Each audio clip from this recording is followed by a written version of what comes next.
Hey, friends. On June 11th, 1949, Hank Williams made his Grand Ole Opry debut.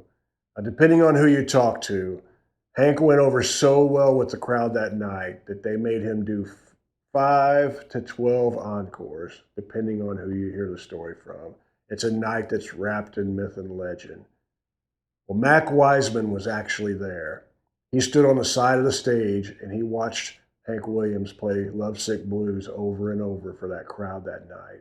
And he's about to tell you about that. I got to interview Mac back in 2014 in his living room in Nashville, Tennessee. And he's an amazing man. He's a country music great. He's a legend.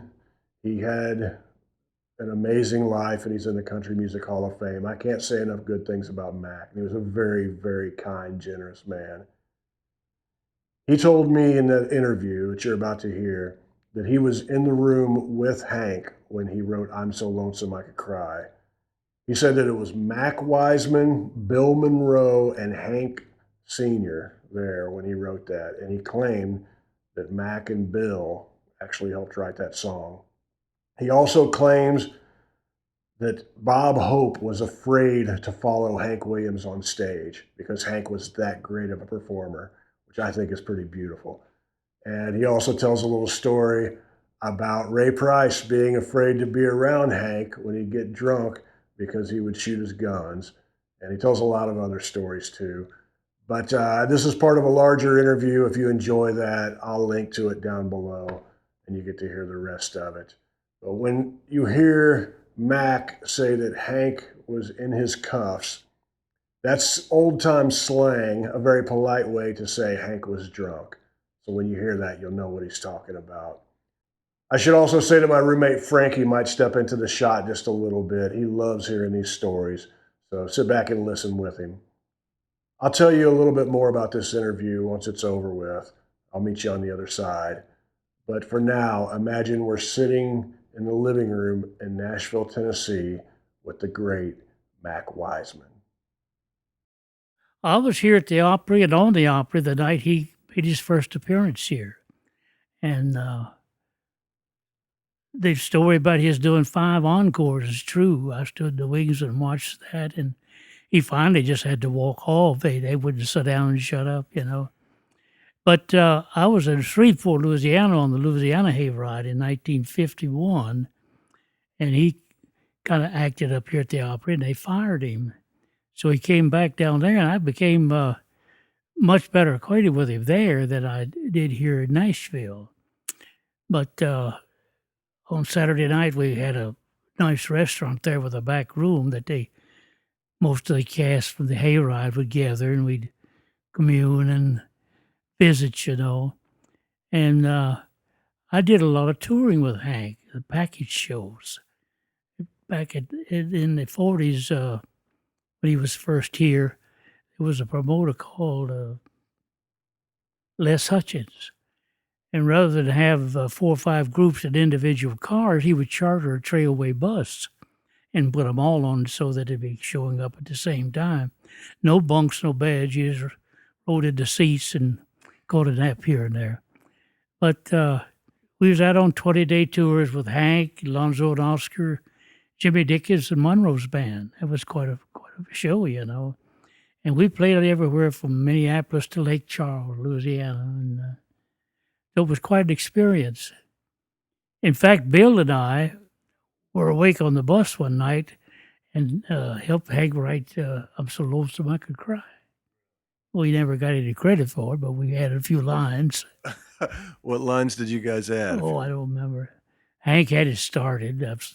You're that lonesome whippoorwill, so blue that I could cry. Do you remember whereabouts you guys were when? We were going from Minneapolis to Lake Charles, I believe. It was an overnight gig, you know. Was there drinking on that bus? Well, Dickens and some of the guys had it, but I never saw Hank take a drink. Never did. Toured with him all those times in the Shreveport. Now, I know some of those horror stories are true because he was a binge drinker, apparently. But I never saw him. I've seen him refuse it turn it down because he knew if you had one, he'd continue, you know. But I never saw the man take a drink. I never saw him rude to anyone. Great sense of humor, very professional, very real. That was his secret. He was just himself, you see. He didn't care to be anyone else or make believe he was anyone else. And so talented. How did he relate to the crowds? Was he really good at live in front of? His magnetism was unreal. For instance, the Had a Call show was a big package show. That Pat Bettison's show, you know. And they had people like Johnny Ray and Bob Hope and Hank Williams and just you name it. And of course, Hope was the big star and was close to the show. But after a couple of nights, he wouldn't follow Hank Williams. Honest to God, Hank had to close the show because once he got out there, that was it, you know. Oh, that's true. Very true. Bob Hope was huge too then. Oh, yeah. I had the pleasure of working the University of New Mexico with Bob one time, just he and I. And it was a wonderful experience. Yeah. You know, we never have the opportunity to chat with folks that were actually around. Knew him. That's true. So I apologize if I ask a couple more questions about him, but it's very interesting to. One little thing that I think is noteworthy that amused me, Hank and Jimmy Davis, ex-governor of Louisiana, were out on Caddo Lake in Shreveport. They're fishing, one in each end of the boat with their backs to each other. And Hank was in his cups pretty good. And Jimmy said he was fishing. He kept looking out on the water. There was money floating around all over. And he didn't know where it was coming from. And he looked up. Hank was fishing for his cigarette lighter and pulling money out and just throwing it in the creek. That's a true story. Yeah. Did you ever spend any time around Miss Audrey? Oh, yeah. I went to a lot of her house parties when they lived out there on Brentwood. Yeah. I was invited to those a number of times. They were something else, I'll tell you that. Huge crowds. Now I'd leave early because they could get pretty raunchy, you know.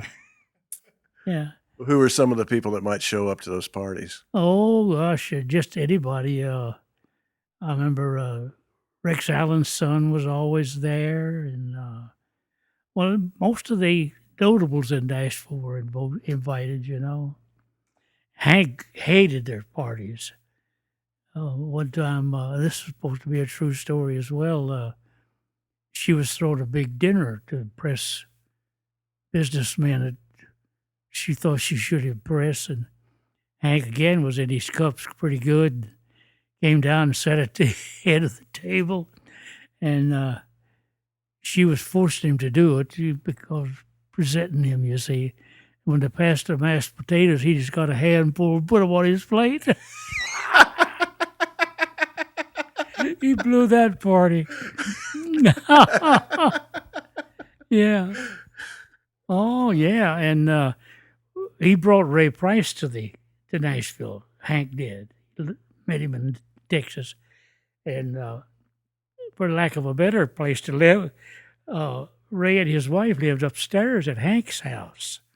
Well, Hank would get in his cups and take his pistol and shoot the wall and shoot up through the floor. So Ray's wife was scared to death. So Ray went down to Mr. Cooper at the Union and asked if it wasn't something he could do to get Hank to stop shooting his pistol in the house. Mr. Cooper said, I got nothing to do with him shooting his pistol in the house. Hey, gosh. When you were doing these package shows, I'm guessing his talents were obvious, but did you have any idea that his music would live on as long as it has? Oh, I wasn't a bit surprised. In fact, had his career been long, he died right at the height of his career.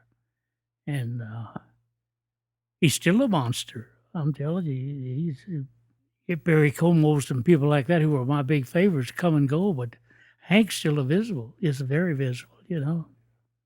Yeah. Can you tell me how you heard about his passing? Yep, very well.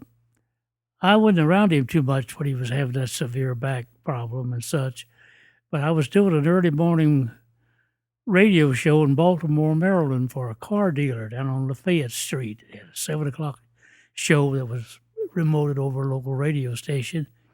And I went down that New Year's morning to do my radio show, and they announced that they found him dead in his car in Oak Hill. And it just stunned me, even though I knew he was in bad health. I didn't expect that, you see. They took him back to Montgomery to bury him. That's where the big service was, you know. He was the first guy, Jim Denny was booking him. He was the first, it was nearly all percentage jobs back then, or small guarantees, you see. But Hank was the first guy out of Nashville, to my knowledge, that could demand $1,000 a day in the early 50s. And that's a lot of money in the early 50s. It was back then, indeed so. But to give you an example of his drawing power, I worked Sunset Park a lot off of my show in Baltimore. It was one of the larger entertainment parks in Pennsylvania. And the old gentleman came to me. I had my first records out and made a deal with me that I'd play his park every Sunday that I wasn't booked somewhere else. And that summer I played those parks 26 consecutive Sundays. Well, the first date that Hank got the $1,000 for was at the Sunset Park. They never did get them all in. His night show was over and he was leaving, and people were still lined up trying to get in the park. That's how fabulous he was, you know. In traffic jams, they couldn't turn around and leave because the road is too narrow, you know. I guess my last question is, when you talked about how Bill Monroe was, did he feel threatened by Hank Williams on these package shows, or did they get along? No, they got along, and each one was a powerhouse in his own right, you know. And they respected each other. Like I say, I did a lot of package shows with Hank, and I can't remember any occasion where there was professional jealousy. One little incident I'd like to share, it was customary back then when we had those package shows that you wouldn't feature any of the artist's material on your portion of the show. Well, I had learned 6 More Miles from Molly O'Day and had forgotten that it was written by Hank, you know. And we were in Minneapolis again. And I went out and did my portion ahead of him, and he was standing in the wings to come on. And without thinking, I did 6 More Miles. And when I came off, I was embarrassed to death because I remembered it was his. But his comment was very left-handed complimentary. He said, "I'll never do that GD song again." He liked the way I did it, you know. That was the great Mac Wiseman coming to you from his home in Nashville, Tennessee, back in 2014. My buddy Tom Utz made that possible. He played with Mac there towards the end of his life, and they made a lot of great music together. And I appreciate you making that possible, Tom. I have a lot of other interviews like this. You know, that was part of a larger interview that I'll put the link to down below. But I have a lot of other stuff like this. If you think you'd enjoy it, let me know, and I might upload that stuff for you too. But hit the subscribe button. Right next to it, I'm told, is a bell.